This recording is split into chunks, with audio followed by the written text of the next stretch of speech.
Ko'rib turgan shu xonadonlarni elektrik ishlarini boshqatdan tartibga solib berish egalari uchun $5250 ga aylandi.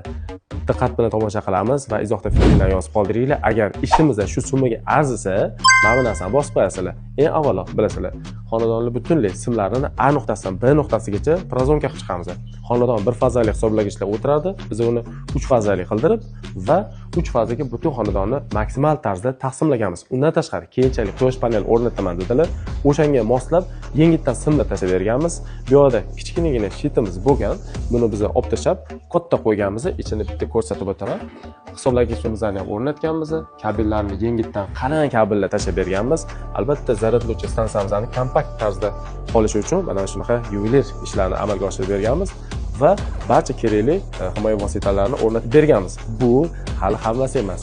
Asosiy ishimizni podol. Endi esa xonadonimizda yuriga hisoblangan kotel hamda shitxonamizni bitta ko'rsatib o'taman.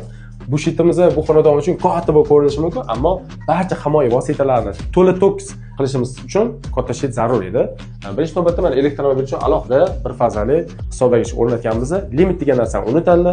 Har bir kilovat uchun 1000 so'mdan to'lab boriladi. Hamda quyosh panel o'rnataman deganlarida shunaqa joylarni qoldirib ketganmiz. Sizlarga maslahatim, joy qoldirib ketinglar.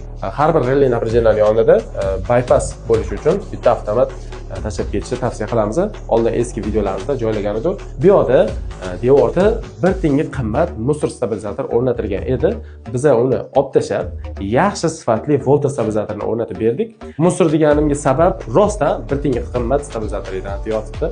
Hozir mana o'rniga sifatli, ishonchli servis bo'yicha, sifat bo'yicha O'zbekiston bozorini urib qo'yadigan volta stabilizator turibdi. Xudo xolsa keyinchalik yana bundan qo'yib beramiz. O'zi yana qo'yib bergan deyotgandilar. Okey.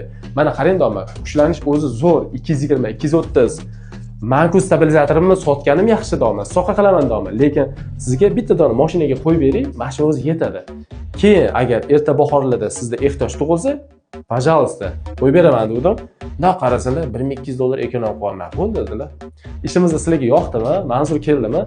Hovliga o'rnatilgan shitimizni ham yopib qo'yamiz, lekin zakazga himoyuncha zo'r yasab beryapti bizga borib. Agar sizlarga ham shunaqa qora suvoda holatida, ya'ni hali отделкасы bitmagan mana shunaqa chorniy suvo deyiladimi? O'shunaqa holatida hamma elektr ishlarini bajarib, ertaga muammosiz yashash xohlasanglar, bizga murojaat qilinglar. Mana shunaqa qora suvo holatida chiroyli qilib ishinglarni bitirib beramiz. Hali ham bo'lsa kech emas, imkoniyat bor. Ertaga attachmentda travertin qilib bo'lgandan keyin juda ham kech bo'lishi mumkin. Vaqtida qildirib olinglar, pulidan qochmanglar, ertaga sizlarga bir 2-3 barobar qimmatga aylanishi mumkin. Tanishiga yuborib qo'yamiz.